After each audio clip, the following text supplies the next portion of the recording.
Ricordare Francesco Setticasi, il poeta scomparso nel 2019, con una nuova edizione del concorso letterario nazionale a lui dedicato.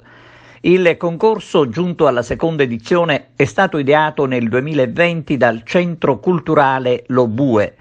Ricordando Setticasi si vuole dare impulso alla città di Racalmuto e all'intera provincia di Agrigento con un progetto che, diffondendo la letteratura contemporanea, possa creare un arricchimento del clima sociale mediante la promozione di un concorso destinato proprio agli amanti della scrittura poetica.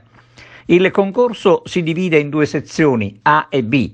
Il tema è il mare e possono partecipare poeti di età compresa tra 12 e 18 anni per la sezione A e di età superiore ai 18 anni per la sezione B. Il concorso è aperto ai cittadini italiani e stranieri con testi in lingua italiana.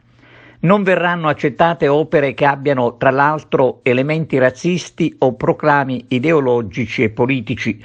Per partecipare al concorso bisogna far pervenire i componimenti entro il 31 maggio 2022 all'indirizzo centrolobue@gmail.com.